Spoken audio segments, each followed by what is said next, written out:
So yes, I'm going to be talking about behaviour change for net zero. So I'm an environmental psychologist, so trying to, I guess, give a little bit of a different focus to maybe some of the other talks and exhibitors that are focusing particularly on the technological solutions for climate change. But as I'll argue, technology is not the only thing that we need to think about. In fact, what's clear from IPCC assessments and other scientific assessments and the evidence base is that societal transformation is needed if we're going to reach net zero. What does this mean? This is about systemic change across all areas of society, cultural change as well as change in markets, in technologies, in policies and so on. And we're not on track. The progress that we've made so far towards net zero has almost exclusively come from decarbonising the energy supply that we have, shifting away from fossil fuels towards renewables, and that's fantastic. But that technological shift on the supply side, we've hardly made any progress in terms of demand, how we use energy and resources, and that's really where it intersects with people in a much more fundamental way. So people really haven't been involved in the transition so far, but they absolutely will need to be going forwards. I put this up because I want to sort of put this up almost as a straw man, but actually this is quite a dominant discourse that we see in policy and wider society. The idea that going green is about sacrifice, that it's about giving up things that we value, it's about a deterioration in our quality of life.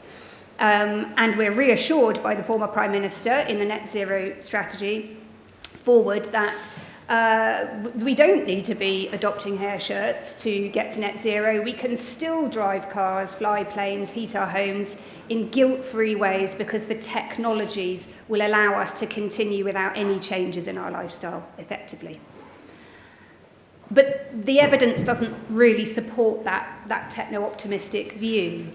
Technological change is absolutely vital to reach our net zero targets, of course, but it's not enough by itself.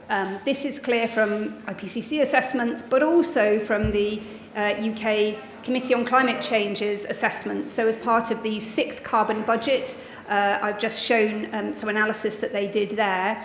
They carved up the proportion of the measures needed to reach net zero according to whether they were primarily technological change, that's the darkest colour, a combination of technological and behavioural change, the sort of middle salmon colour, or largely behavioural change, the yellow colour. And altogether, almost 60% of the measures needed to get to net zero will involve at least some degree of behaviour change and social change. And that's just focused on the consumer side. That's what they're categorising there. So that's consumers changing their behaviour. Actually, that 41% does imply some behaviour change because the people working in businesses and leading our country are going to need to change their behaviour in the sense that they will need to choose those technologies and implement those technologies effectively. So arguably, actually, all of the measures needed to get to net zero will involve a degree of behaviour change. And the scale of behaviour change is hard to overstate, actually. So some analysis has shown that if we want to stay within 1.5 degrees of warming, which is now, there's a bit of an outside chance, but it is just about possible, we would need to get the average UK carbon footprint down from 8.5 tonnes, where it is at the moment, per person, to 2.5 tonnes by the end of this decade, in the next 6 years. That's an enormous change. That's change across all of the areas of our lifestyle, from how we travel, what we consume and eat, how we heat our homes, how we work, what we do in our spare time, and so on. All of those things I've just described, that change in carbon footprint is about the direct CO2 emission savings that we as individuals could make. If we really tried hard to give up our cars and go vegan and so on, we could absolutely slash our own carbon footprints if we wanted to. But we're not only consumers, we're not only able to directly reduce our carbon footprint, we are all of these other things as well. We're citizens, we can vote at elections, we can take activists, we can engage in protests and so on, to exercise our citizenry, to show and call for more ambitious climate policies. We can invest our money in green savings, mortgages, investments, in ways that make a difference in terms of the wider system.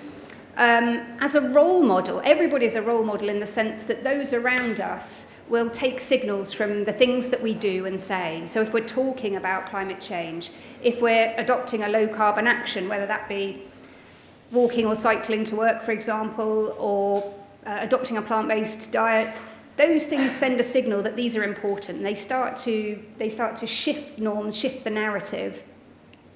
We're members of organisations, so we're professionals. And in the workplace, there are decisions that we can make to change systems, change supply systems or the way in which we work. And so across all of these different roles that everybody has, we're agents of change in lots of different ways. So I think it's important not to just think of ourselves as consumers, because we have a much wider influence and we can engage in system change directly. The good news, in the sense of trying to achieve this transformation, is that the public is already on board in many ways. The public is very worried about climate change. About 80% or so of the public say that they're worried about climate change. And 3/4 almost say that if individuals like me do not act now to tackle climate change, we'll be failing future generations. So people feel that they should be acting, they should be part of this transformation. And yet their behaviour change is lagging. People find it really difficult to do the right thing. So I mentioned going car-free, giving up meat. These are things which there are many barriers to doing that, cost barriers not least, convenience, availability, social norms, cultural norms. These are things which make it very difficult sometimes to adopt these sorts of changes, which is why despite most people being very worried about climate change, they aren't yet adopting the sorts of behaviours that would reduce their carbon footprint in line with a 1.5 degree future. But people want help. People want to be able to make those changes, which is why across lots of different evidence, and I've just put one poll, a recent polling result here on the right, we see that actually the public want more from the government. They want the government to be able to enable them to do these things. So almost 2/3 of people say that the government has not done enough to reduce greenhouse gas emissions.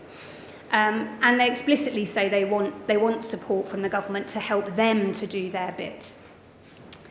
And what can be done to enable them to change their behaviour? So we like to sort of categorise behaviour change interventions into two very broad categories.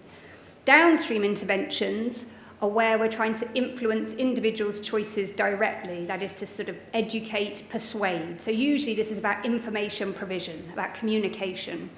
So labelling, advertising, social influence approaches maybe would fall into this category. The target is individual decision making.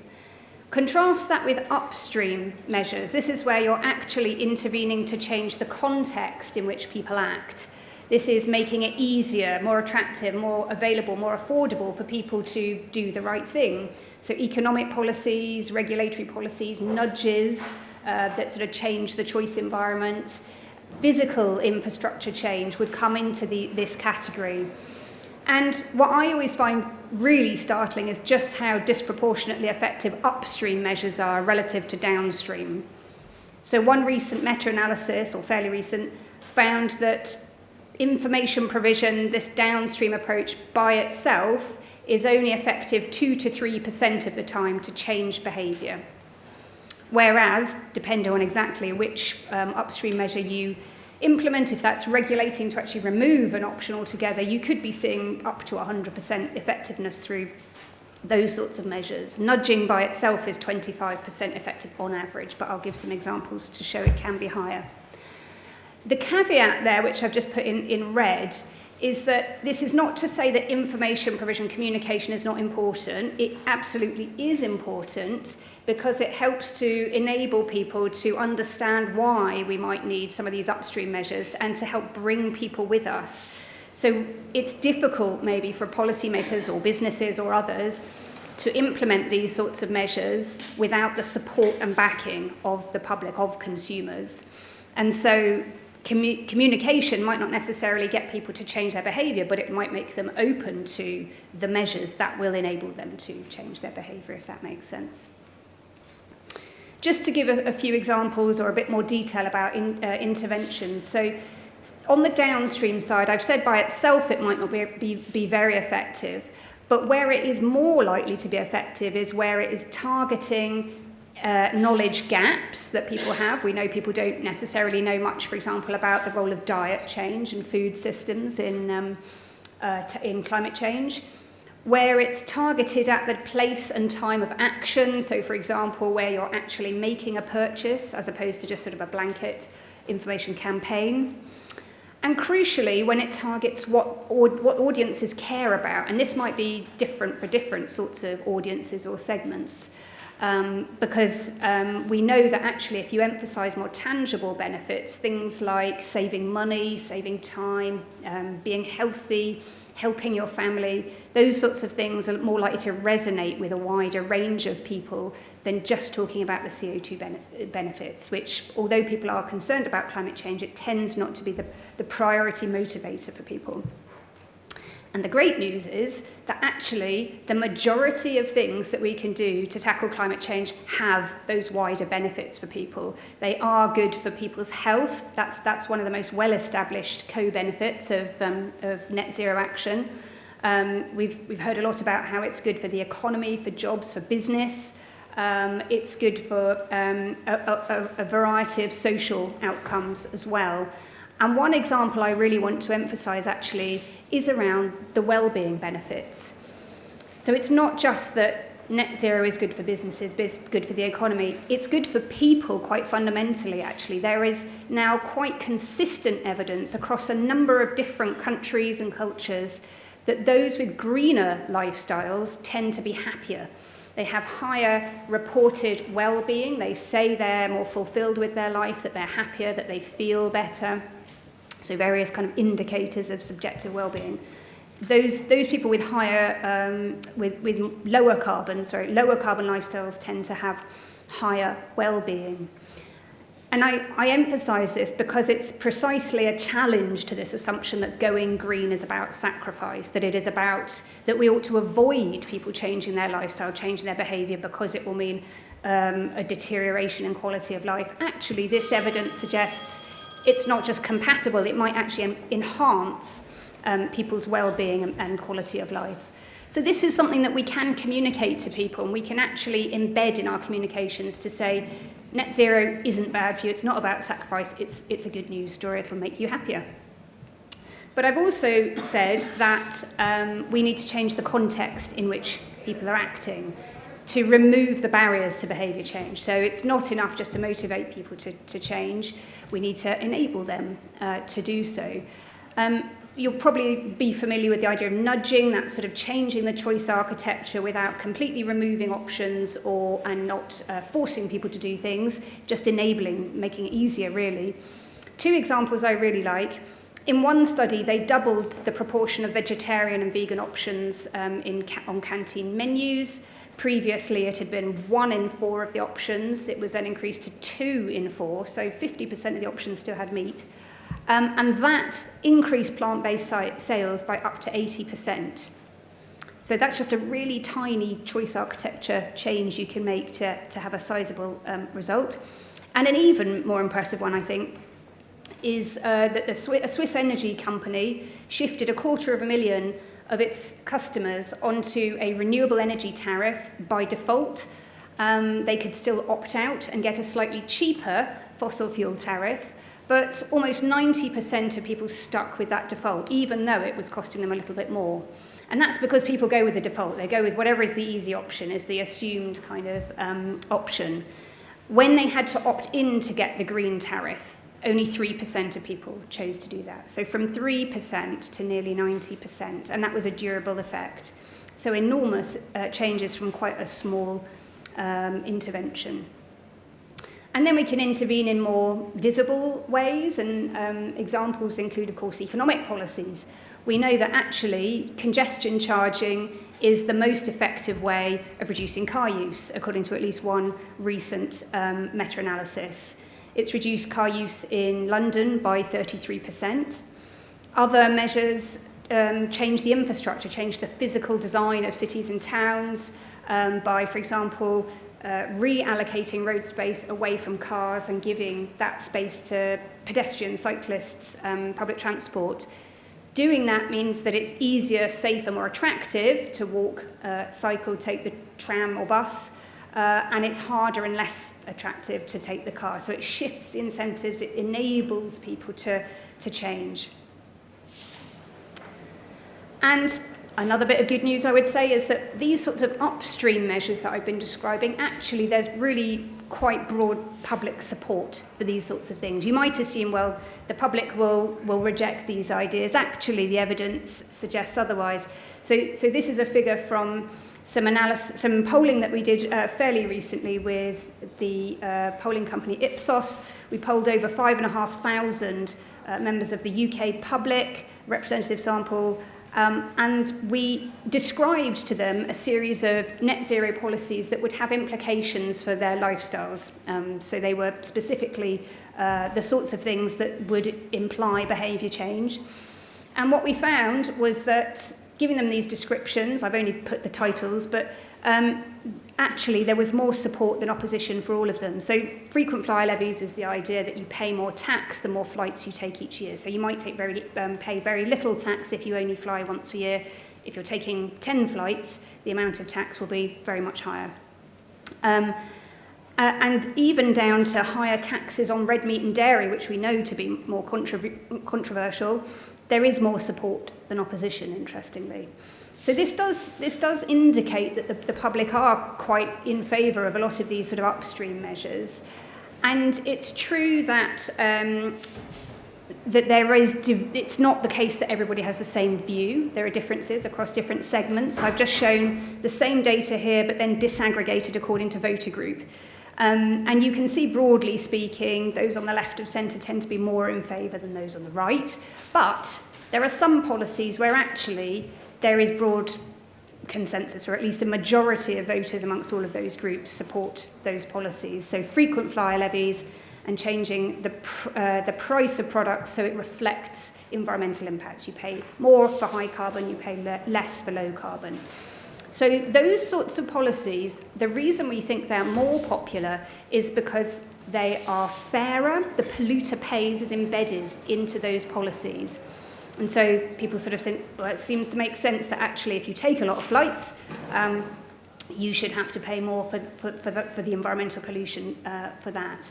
In fact, we know from a lot of studies now that the perceived fairness of policies is often the biggest predictor of policy support, even more often than perceived effectiveness. So it matters more to people than that something is fair than it actually works, though that it works is important. And one of the components of fairness, there's sort of distributional elements, but one of the elements is giving people a say, enabling them to actually say how this will impact them, and having a substantive say in what policies look like.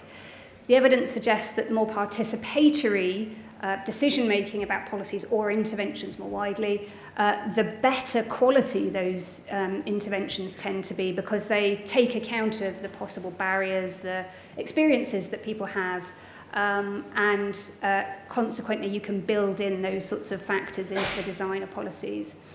But they're also more acceptable. That's kind of critical. So the more you can actually engage with people, the more likely you are to have policies be accepted. And maybe we can talk about kind of some of the backlash we've seen recently with net zero policies and how that might be linked to this. But just to almost finish, to give you an example from quite a different type of evidence, I've shown you some polling evidence in particular so far. But when you actually engage people in sort of deeper discussions about net zero, you get an even more endorsement of ambitious climate change action. So the Climate Assembly UK, which happened 3 or 4 years ago, was the first UK citizens' assembly on climate change. It brought together over 100 members of the British public to discuss and deliberate over how to reach net zero. And we spent 6 weekends together learning about net zero and lots of different policies, discussing, grilling experts and making recommendations out of the end of that. So this was it was a process of informing members of the public from this is a representative, so a very broad spectrum, some of whom were very sceptical about climate change from the outset, by the way. And what came out of the end of that was an enormous report with lots of bar graphs of things that people voted on, which actually shows that even things like banning high carbon foods, there's more support than there is opposition, and certainly taxes and information is quite popular. But a lot of the more the discursive points that came out are also really important because they shed light on why people supported or didn't support policies. Fairness, again, came out as really important to people. Policies that are fairer are more supported. Policies that provide wider benefits, for example, to health, to local economy, the high street, to reducing energy bills. These are things that people also support. Maintaining some degree of freedom and choice where possible, providing information, and crucially, I think, strong leadership from government was also really important to people. So there's a lot of insights here, I think, in terms of moving forward. Luckily, it's my last slide. The take-home then is that we need pretty radical social transformation to tackle climate change. The current framing of climate policy tends to emphasise technologies. Technologies are vital, absolutely, but by themselves they're not going to be enough. And not only that, so that's the unrealistic bit, it's unrealistic just to think technology can save us, but also it misses huge opportunities to improve well-being that come with some of these more social demand-side changes that I've talked about. We can achieve this behavioural change through focusing on higher impact behaviours across a range of contexts, by working with people, listening to people, co-designing interventions with people to achieve the wider benefits that are important to them, and implementing a range of upstream and downstream measures. So moving away just from information to provision to some of these other measures that will actually reduce the barriers to behaviour change. And I'm out of time.